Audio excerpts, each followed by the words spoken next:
नहीं है, इसलिए छोटे बच्चों को अब हमारे देख लो, ये ऐसे ऐसे परिवार है, राधिका है, इसके माताजी और इनकी बहन सब जुड़े हुए, और हमारे ये गुड्डू रोज पाठ करती है, रेखा जलान की बेटी, और संतोष भाई के परिवार के सभी, इनके पतिदेव सुशील जी वो भी जुड़े हुए हैं, इनका बेटा शिव है वो भी जुड़ा हुआ है, इनकी बेटी की बहू और उनके भी बच्चे लोग सब जुड़े हुए। तो ये बच्चों को यदि हम सत्संग में लगाएंगे तो इससे पारमार्थिक लाभ तो है ही, भगवान प्रसन्न होंगे और इनका जीवन सुधर जाएगा, लेकिन साथ में हमारा स्वार्थ भी सिद्ध होता है कि वही बच्चे माँ बापों की सेवा करते हैं जिनको सत्संग मिला हुआ है। बाकी तो आजकल माँ बापों को घर से निकालने वाले हैं, या फिर कोई बहुत ज्यादा तो समाज से डरने वाले हैं तो चुपचाप वृद्धाश्रम में ले जाके बिठा देते हैं। तो इसलिए इसमें हमारा अगर नीची से नीची बात है, अगर स्वार्थ भी सोचें तो उसके लिए भी बच्चों को सत्संग में लगाना चाहिए। अच्छा, अब हम लोग कहते हैं बच्चे कहना नहीं मानते, तो कहना इसीलिए नहीं मानते कि जब वो छोटे थे, जब तो आपने इनको न तो गीता से परिचय कराया, न रामायण से परिचय कराया, न हनुमान चालीसा से परिचय कराया, न राम राम हरे राम से परिचय कराया, और कोई सत्संग की बातें सुनाई नहीं, और अब आप कहते हो कि ये सुनते नहीं, तो अब कैसे सुनेंगे? अब तो ये पके हुए भांडे हो गए। जब बर्तन कच्चा होता है तो आप उसमें चाय जैसी स्याही भर दो, लकीरें निकाल दो, जो कुछ आप बना देंगे वो तो हमेशा के लिए हो जाएगा, और बाद में पकने के बाद आप सोचो इसमें हम कुछ लिख दें तो वो लिखा हुआ तो मिट जाएगा। तो इसलिए बच्चों को ये पारिवारिक सत्संग शुरू करने का मूल उद्देश्य यही था। ये संतोष भाई और ये कुछ लोग बैठते थे सत्संग में, तो फिर कोरोना काल में सबका बाहर जाना बंद हो गया, तो इन्होंने कहा अपना एक सत्संग शुरू कर ले। तो इनके सत्संग में कई महीने आती थी, तो उन सबको इसमें जोड़ दिया, और अब भी ये अपना सत्संग तो करते हैं दोपहर में, लेकिन अपने इस सत्संग में भी काफी इन्होंने जोड़ दिए। पहले तो हमने 5-6 लोगों ने शुरू किया था इसको, संतोष भाई और इनके परिवार के 4-5 और 1-2 हम लोग बस ऐसे ही थे। अब धीरे जुड़ते जुड़ते जुड़ते जुड़ते लगभग 100 या 100 से ऊपर परिवार भी जुड़ गए, तो अब समझ लो 60-70 परिवार तो अभी भी जुड़े हुए। तो भगवान की कृपा है, पर बच्चों को लाना यही पारिवारिक सत्संग का मूल उद्देश्य था।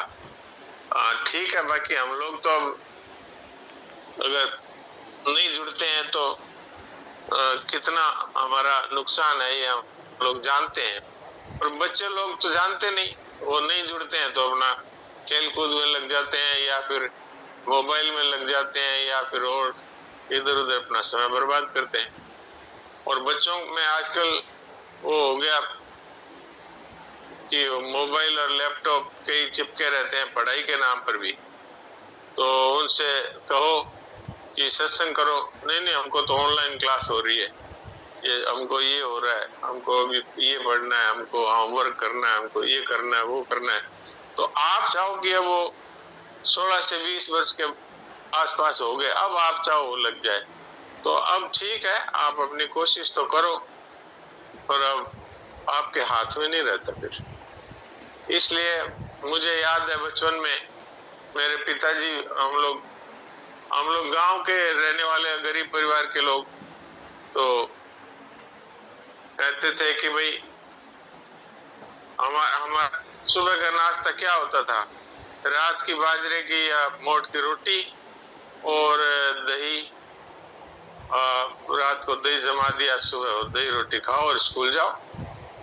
तो सरकारी स्कूलें थी जहाँ कोई फीस नहीं थी, उसी में पढ़े, तो 10वीं क्लास तक तो गांव में स्कूल थी इसलिए पढ़ लिए, और बाद में वहाँ कोई स्कूल थी नहीं, तो फिर बड़ी मुश्किल से पिताजी को समझा करके बीकानेर जाके 11वीं-12वीं पढ़ाई करी, और फिर मेडिकल कॉलेज में एडमिशन ले लिया बिना पूछे ही, और पिताजी बड़े नाराज हुए बहुत नाराज हुए कि अरे ये क्या किया तुम, ये हमारा काम थोड़ी है ये, और टट्टी पेशाब की जांच करते घूमोगे और अस्पतालों की गंदगी में जिंदगी गुजारोगे, ये क्या है। तो उनको समझाना बड़ा मुश्किल हो गया, उनको ये बताना बड़ा मुश्किल हो गया कि राजस्थान में कुल 2-3 हजार डॉक्टर है, उनमें मेरा नाम आ रहा है, तो ये बड़ा मुश्किल से मिलता है। वो उन्होंने कहा नहीं, जरूरत नहीं है, वो कॉलेजों में लड़के बिगड़ जाते हैं, तुम बीकानेर 2 साल रह गए वही बहुत है, अब आ जाओ, अपने सोने चांदी का काम है ये करो। तो मुझे बड़ा ये हो गया, क्या करें। तो मैंने हनुमान प्रसाद जी पोद्दार भाई जी है, उनको पत्र लिखा कि मेरा मेडिकल कॉलेज में एडमिशन हो रहा है और मेरे पिताजी मना कर रहे हैं। अच्छा, मेरे पिताजी और भाई जी ये आपस में काफी प्रेम था इनके, काफी साथ साथ ही एक तरह से सत्संग भी होता था, मिलते बैठते थे, एक दूसरे को व्यक्तिगत जानते थे, क्योंकि हमारा गांव डूंगरगढ़ है और ये भाई जी रतनगढ़ के थे और सेठ जी चूरू के थे।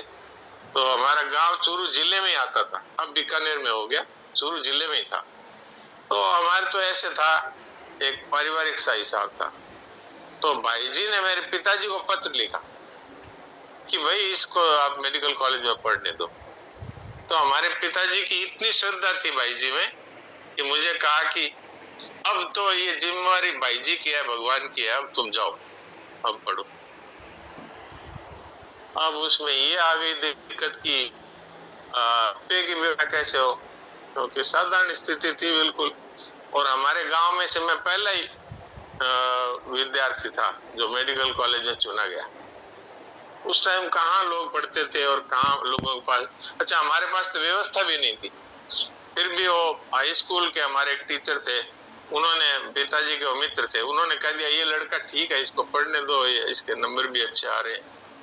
तो वो ब्राह्मण थे विष्णुदेव जी, अब तो उनका शरीर नहीं है, तो वो पिताजी के मित्र भी थे और पिताजी उनमें पूज्य भाव रखते। तो उन्होंने कह दिया, फिर भाई जी ने पत्र लिख दिया, तो कहा ठीक है अब तुम जाओ, अब तो भगवान पर जिम्मेवारी आ गई है, भाई जी ने कह दिया तो अब बिगड़ेगा तो बिगड़ो, तो थारो बिगड़ो, ऐसा सोच के भेज दिया। तो ऐसा जीवन रहा। तो मैं बात दूसरी कहना चाहता था, बीच में इतनी सारी बातें आ गई। बात ये कहना चाहता था कि सुबह दही रोटी का कलेवा होता था, तो पहले कहते थे कि ये 21 मणकों की एक माला पकड़ा दी छोटी सी, बस इस पे राम राम राम राम 21 बार करो, फिर नाश्ता करो।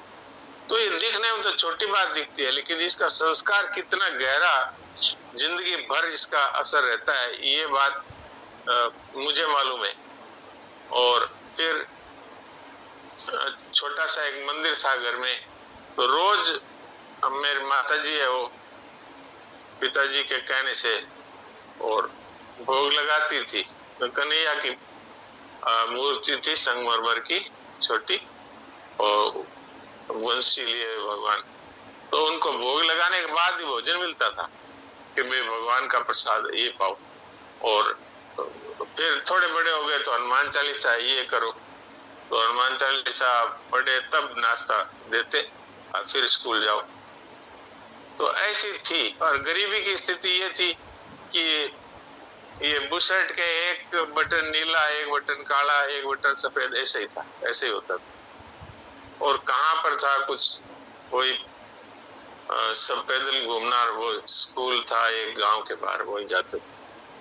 तो ऐसी स्थिति में ये जो संस्कार मिले ना, वो संस्कार आज तक काम कर रहे।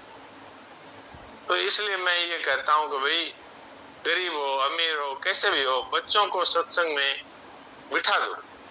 तो आप